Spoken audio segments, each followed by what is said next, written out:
So today I've got Sheryl Newman from Appetite for Business on the Business Spotlight. Thank you for joining me, Sheryl. Absolute pleasure. Delighted to be here, Brenda. Thank you. Yeah, really nice to talk to you. So tell me about yourself and Appetite for Business. What do you do? So Appetite for Business is a niche Microsoft 365 consultancy. So we identified about 7 years ago, just from experience of working in larger organizations, that often new technology is rolled out without any consideration sometimes for the end user or the experience that they're going to have to go through to learn how to utilize this new technology. So we created an offering. So as I say, we focus purely on Microsoft 365.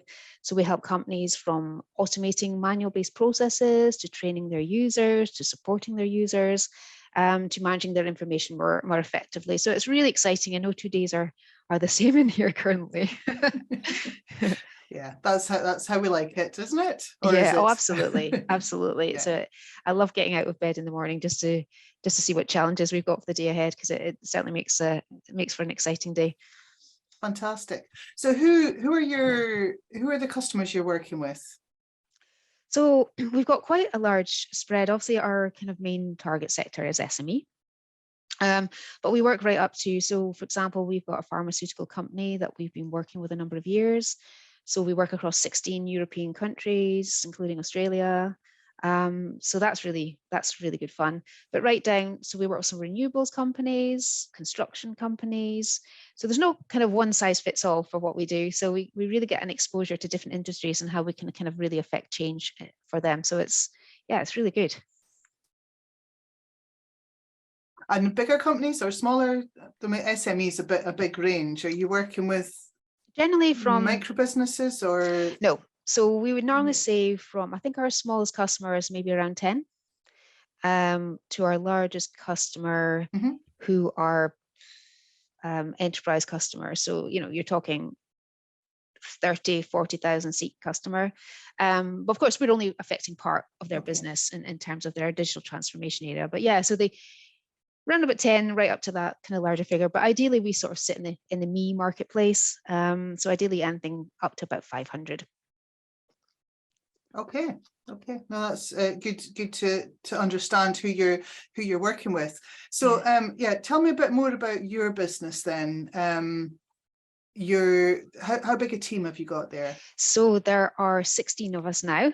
So not a huge team, but we have grown quite organically from a wee small team of 3. So during COVID was obviously, we had quite a large growth spurt during COVID.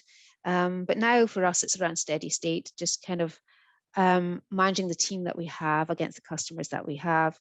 And we've also just taken on our second apprentice, actually. So that was really exciting. And we're really delighted to have her here. So we're really keen on kind of growing our own in the business as well. So I think that would make us 17 now. Yeah. So not too small, but not too big either. So it's quite a nice size. It's a nice size just to manage currently. I don't think I could cope with any more. Well, that was my next question. As a business owner managing a team, what are the challenges that you've faced in growing that team? People are always, people are fantastic, but people can also be quite challenging as well. You can take all the care in the world when you're recruiting, and we have a very strong culture here at Appetite for Business, Brenda. We have a team who really have each other's backs. We work very well together. There's a certain expectation of accountability and behaviors that we expect aligned to our values. Values are really important. We do literally hire and fire by our values. They aren't just posters on the wall here.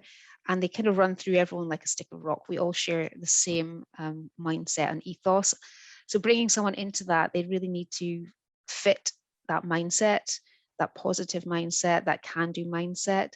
So it does take a while sometimes to find the right people. And we've made some mistakes for them as well as us. So you can do all the checks in the world, but sometimes the fit just isn't there. So that can be quite challenging at times. And you never really know until you have someone in the business how they're going to be. And I think it's also difficult as well when you bring candidates in who've worked for larger organizations, because working for a small business is very, very different.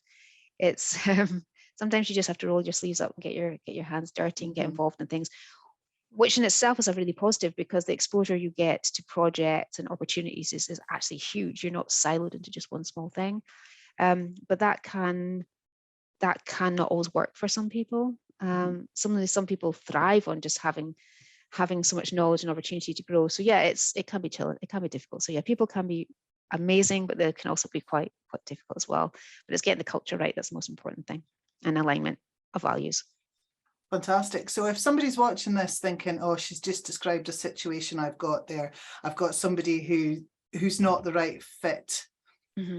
What have you done to or what would you advise someone who's going through that challenge?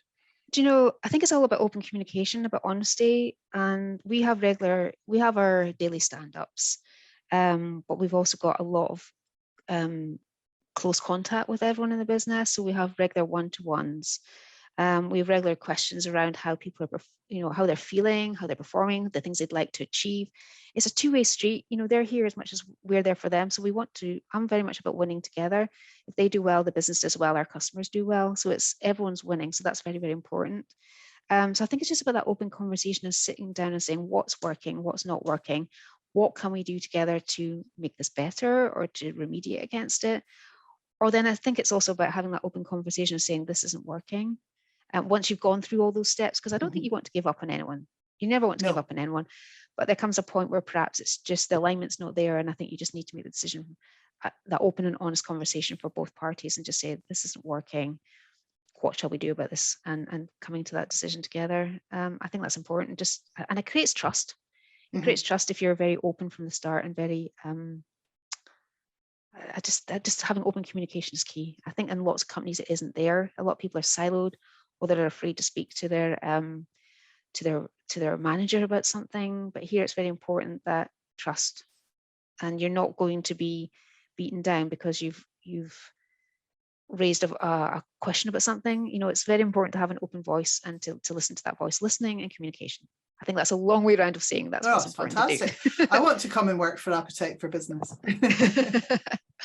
We actually had an interview this morning, and it was a really lovely interview because the individual had taken a lot of time to research us. He knew some stuff about me that was really, really good. And he's like, what do I need to do to come and work with you guys? Because alignment was just there, it was a good fit.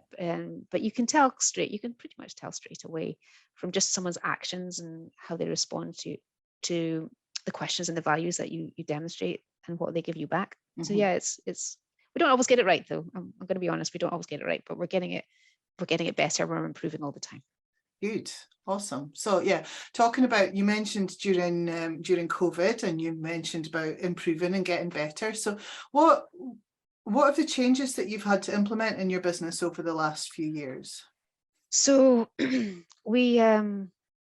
started the business in a recession. So I've never worked without a challenge, which is quite an interesting thing. So I'm quite used to having my back against the wall. I'm not saying it's comfortable. I'm not saying it's easy, but that's the environment that I started in. So I always knew I had to be thinking around how we progress the business. One thing that's been really important is systems and process. And I'd say that for any small business looking to grow, get the right systems and processes in place at the start. Because once you start onboarding people, they'll perhaps come in with ways that they've worked at another company, and that can then start to dilute what it is that you're trying to do. I'm not saying that you should never refine and make things better, but I think just having that solid foundation of where you're going from in place. So we put in place our systems. We've spent a lot of work over the last 2 years just looking at our systems, working out what was working for us, working out what wasn't, and then changing them to adapt to suit the business better. Because for us, we're teaching our customers how to be more efficient, reduce time and cost, and we kind of have to eat our own dog food. It's very, very important that we can do that. So we constantly have to be refining and improving too. So that's the biggest key thing that we've been doing over the last few years, in addition to the culture work we did at the start of the business. So we got that set from the start and our values. Then we looked at the systems and processes and made sure they were set and correct for what we wanted to do. Because you can't scale without having those in place. Otherwise, you just end up in chaos. No, I couldn't agree more. As a business coach, it's about the systems and the processes that's going to help them to grow. And I've not heard the phrase "eat your own dog food" before, but it's congruency, isn't it? And I will use "eat my own dog food" in the future. And I think it's also as well, I've learned as well, just from I'd never run a business before. I really had no idea. I didn't have an idea about cash flow. I mean, I didn't know about profit. I mean, I really didn't. And I had to learn these things really quickly overnight. They say, is it cash flow is king? I say profit's queen. These are the most important things in your business.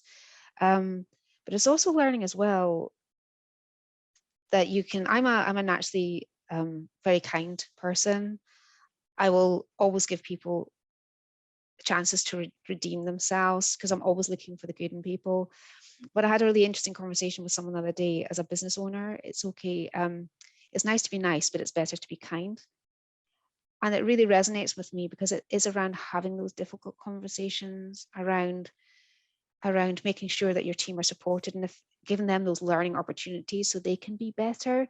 And also the accountability, giving your team accountability and clear roles and responsibilities. So if they do fail, and it's okay to make a mistake, it's fine. It's okay to make a mistake, and no one should ever be beaten up for making a mistake, but it's how you come back from that mistake and don't repeat it again. And that's those learning opportunities that I think is really important to give people autonomy in a business. And that's something I really actively encourage here. So do you have, if you could go back to your 18-year-old self, with hindsight's a wonderful thing, what would be the advice you would give yourself? Okay, so when I was 18, I've never had a plan, Brenda. I've never said I want to be X, Y, and Z. And I think when we spoke previously, I mentioned I'd seen a post somewhere who said the thing you most enjoyed at most at 7 is what you'll end up doing as a career. And when I was 7, my father brought home a BBC computer, and I used to play games, and I was fascinated, not by the coding aspect, but by how people and technology could work together. So obviously it's come full circle and I've ended up back in tech. But I think life's like a jungle gym, you're going to go up, you're going to go down, you're going to get opportunities, take them when they come. Don't ever be afraid to take something because it's not right for you. I mean, an example, when I graduated from university, I didn't have a clue what I wanted to do. I know things I didn't want to do. And I took a job doing some secretarial work. Now my friends were saying, what are you doing that for? And I said, because I've got a foot in the door, I'm earning some money and I'm going to learn. So I think don't discount those opportunities because you don't know where they're going to take you to, and they could lead you on to something else of something better or more aligned to where you want to go. So I think that would be one thing I'd say. A challenge is just a lesson. I think when we get challenges is where we really see what we're made of and what we can do. But I think it always teaches you something that you can take forward and not perhaps do again or help to do better. So I'd say that would be 18-year-old self as well. I'm trying to think what else I would say. Probably the only way out is through. That sounds a bit deep, but I think when you're in a situation, you've just got to keep going. Because the only way out is through. You don't have any other choices. And I think I've always lived a life of quite deep challenge from different areas from a very young age. And that's my kind of guidance. The only way out is through. You've just got to keep positive and you've just got to keep moving, because something will always change for the better. And sometimes you have to go through those darker periods to get to that light. So that's why I say. I love it. It's deep, but it's brilliant. It's a bit deep, isn't it, for a Wednesday lunchtime? I really like that. That's really good. So as you know, I've got a bit of a passion for helping women in business to sort of step up, start up, scale up. I'm interested to get your thoughts on being a woman in tech. So, do you know, I was reading a McKinsey report the other day, and I kind of wrote some figures because I was quite surprised still at where we're at. I think they said 26% at C-suite at this moment in time, for every woman that's promoted to leave, which is crazy. Oh my goodness. I mean, it's quite, and there's still a lot of bias barriers around aspects of identity, race, gender. There's still all these barriers that are in place for women. I've never seen a glass ceiling but I'm not. I used to work in a large corporate, but I think I've always just seen, right, if I want to do something, I'm going to find a way to do it. and just find a way. But I know it does exist, and it still does exist, and there's still not that gender balance within organizations. I'm really proud that we've got 50% diversity now. It was something that I always wanted to do. And I actually think it gives you better, people bring different things to the table. Men bring some really great analytical skills. Women bring some nurturing skills and empathy skills. So together it actually creates a stronger organization. And I also think we're missing a trick. I think there's some really fantastic women out there who've maybe perhaps had children, only want to work part-time, but aren't getting the opportunities to work part-time, but I've got some amazing skill sets that would benefit an organization. So I think companies need to look past that and look about what the benefits are rather than what perhaps they might foresee the disadvantages to be. Because I mean, goodness me, women are great multitaskers. The fact that they raise a family and still working, you know, there's so many skills to tap into there, and I think it's something we can all benefit from looking into further. But yeah, there is still, despite all the talk, there is still a huge discrepancy in where we need to be. And for us as women, you know, as business owners, businesswomen, how do you think we can make a difference and help other women to start up and scale up their businesses, like, you know, like you've done yourself? I think the thing from talking to a lot of other female business owners, the one thing that is difficult is lack of finance. Mm-hmm. It's really difficult sometimes to get the finance to start the business. I mean, I started my business with only £1,000 in the bank. I'm not saying it wasn't easy by any stretch of the imagination. But I think there's a lack of finance. There's a lack of self-belief sometimes. There's a lack of confidence that they can do it. Because it can be very difficult. You and I both work in, you know, very male-dominated environments, energy sector, obviously myself in tech, it's very, very male-dominated. So I think there needs to be, getting some coaching and some support and mentoring and how to manage the situations and how to deal with situations is very important as well. And coaching and showing role models, showing achievable role models, showing people, not people of massive corporations, but showing people who are really leading the way or being able to grow that business. I think that is really, really, what's the word I'm looking for? It's really inspiring. Yeah. It's really inspiring to think, oh, I could do that. Yeah, I'm going to give that a go. And yeah, I think that's, and also just creating those opportunities. I mean, we just brought in an apprentice who's a young lady. She was working in retail. She could never find the opportunities to get into technology. So we created an opportunity for her, because why not? Why not take advantage of those skills that she quite clearly has that will help to support her growth and our growth too. So yeah, I think it's looking outside the box, looking outside of what you traditionally would think. We always say skills can be taught, attitude can't. So look into those sectors of areas where you wouldn't normally, retail or armed forces, all these areas where we wouldn't normally think, because that can really help to move a business forward. That's brilliant. Yeah, do something that be inspiring to others, and you're definitely inspiring yourself. Well, Sheryl, I don't know. So, you definitely. I think I one thing that's really stood me in good stead, as I said, Brenda, you know, I've had challenge from a young age. I've always had to work hard to be heard, I guess. But my dad used to, at dinner, at the dinner table, he would always say, okay, so that's gone great for you today, but what didn't go so great for you? What wasn't so well? And it made me unafraid of failure, because my mom would always be like, you just need to try. That's all you have to do is try. But my dad would be like, okay, what didn't work? So I wasn't afraid of things not working out. So I didn't have that. I don't have a fear of failure. I have a fear of not trying. And there's a difference. There's a big difference. Yeah, because you never know what you can achieve if you don't try. But if you constantly worry about failing, you're never going to get off the starting blocks. So that's my message. Try. That's a brilliant message. Oh, thank you so much for being on the Business Spotlight today, Sheryl. You're so welcome, talk to you all day. Oh, thank you. Thank you. It's been an absolute pleasure. Thank you so much for inviting me. I've really enjoyed it. Thank you.